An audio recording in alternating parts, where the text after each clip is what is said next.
संत भगवान का चरित्र नहीं आता, वो गंगा स्नान करके वहां से जब निकले तो ऊपर किसी अधर्मी का मकान था, तो गली में देखा संत नागजार, थूक दिया तो ऊपर गिरा।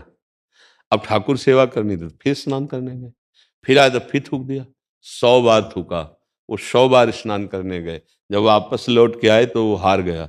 आके चरणों में प्रणाम किया, महाराज आपने एक बार हमें देखा भी नहीं, गाली भी नहीं दी, नाराज भी नहीं हुए। बोले भैया तुम्हारी तो बड़ी कृपा हम पे हुई, हम नाराज क्यों हों? बोले 100 बार हमने थूका। तो बोले जो स्नान हम 100 दिन में कर पाते, आज आपकी कृपा से एक दिन में 100 बार स्नान हुआ। ये तो आपकी कृपा हुई, ये क्रोध नहीं, ये तो आपने हम पे कृपा की। ये देखो, ये है साधु की सोच, जिसका भजन पच गया है, जिसने अपने भजन को बचा लिया है। अगर अपने लोग होते 1 बार 2 बार, तो ये हमारी कच्चाई है। वो सदा सदा के लिए संतों से द्रोह करना छोड़ दिया। देखो क्षमा कितनी बलवान कि वो रो पड़ा कि महाराज मुझे पता नहीं था कि ऐसे संत कृपाल होते हैं, कभी किसी संत का वो अपमान नहीं करेंगे। अगर वो द्रोह कर देते तो उसका और बढ़ जाता, क्योंकि दुष्ट तो था ही, लेकिन वो सह गए, तो ये सहनशीलता उसका परिवर्तन कर दिया। तो ये भजन करना कठिन, करके बचाना कठिन, बचा के पचाना, ये तीनों बातें सत्संग से हो जाती हैं। संत संग से भजन करने की प्रेरणा मिलती है, और हम कैसे बचाएं इसकी प्रेरणा मिलती है, और कैसे पचता है इसकी भी प्रेरणा मिलती है। साधु समागम भजन करना सिखाता है, भजन बचाना सिखाता है, और भजन पचाना सिखाता है। समझ पा रहे हैं आप जी? गुरुजी, सुख और दुख में निरंतर भगवान का स्मरण कैसे करें? पहले इतना रुक जाइए। सुख और दुख ये मायाकृत हैं, सत्य तो है नहीं, ये स्थायी तो है नहीं। जिसे सुख कहते हैं उसे अनुकूलता कहते हैं, जिसे दुख कहते हैं उसे प्रतिकूलता कहते हैं। जब अनुकूल परिस्थिति वस्तु व्यक्ति स्थान मिलता है तो हर्ष होता है, और जब प्रतिकूल परिस्थिति वस्तु व्यक्ति स्थान होता है तो शोक होता है। ये दोनों द्वंद्व के अंतर्गत हैं। सुख और दुख की सत्ता है नहीं। मात्रा स्पर्शास्तु कौन्ते शीतोष्ण सुख दुखदा आगमा पाइनो अनित्यास्तास्ति तिक्षस्व भारत। हे अर्जुन, ये अनुकूलता, ये प्रतिकूलता, ये सर्दी, ये गर्मी, ये सुख, ये दुख, ये अनित्य है, नाशवान है, ये आने जाने वाले हैं, स्थायी नहीं है। इसलिए तुम इनको सहो। तास तितिक्षस्व भारत, भगवान कह रहे इनको सहो, सहने की सामर्थ्य मेरे स्मरण में है।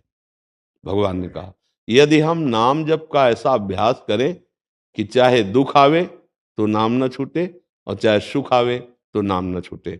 अब अगर आपका ये प्रश्न है कि दुख में तो नाम चलता है और सुख में नाम छूट जाता है, तो झूठ। इसलिए झूठ कि सुख का उपभोग करने वाले को दुख जबरदस्ती भोगना ही पड़ता है।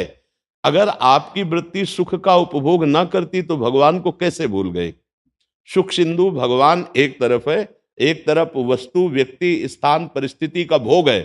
तो जब भगवान को भूले तो उसका महत्व हुआ, उस वस्तु का, उस व्यक्ति का, उस भोग का, उस पदार्थ का, उस घटना का, सुखद घटना का हम उसका भोग किए, उसे स्वीकार किया, उसमें हर्षित हुए, तो भगवान को भूल गए। अगर ये वृत्ति है तो दुख को बलात् आपको भोगना ही पड़ेगा।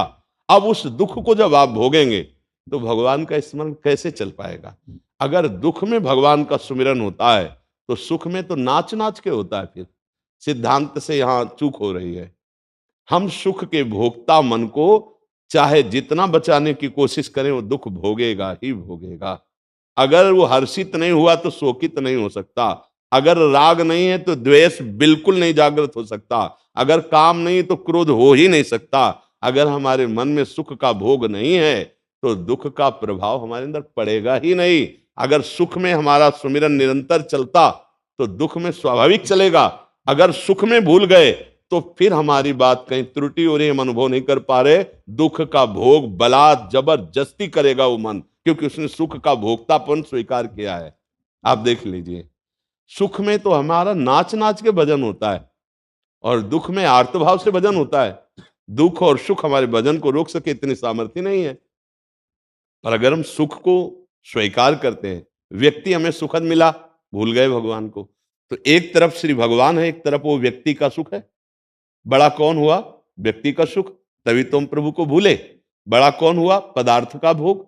बड़ा कौन हुआ? कोई पद का भोग, किसी घटना का भोग। तो जब आप सुखद वृत्ति में इनको बड़ा कर लिया तो दुखद वृत्ति में बलात् आपको वो भोग भोगना पड़ेगा। ये सृष्टि का क्रम है। तो इसलिए हमें लगता है हम अभी अपनी सोच में, अपने चिंतन में सुधार करें, क्योंकि साधक है, सुधार करने के लिए ये हम सुखद परिस्थितियों में, ऐसा नहीं कि हम उनका भोग ना करें। शरीर है, पानी पीना पड़ेगा, भोजन पाना पड़ेगा, सर्दी है तो उचित जो हमारे जैसी व्यवस्था है कपड़ा पहनना पड़ेगा, व्यवहार में जाना पड़ेगा।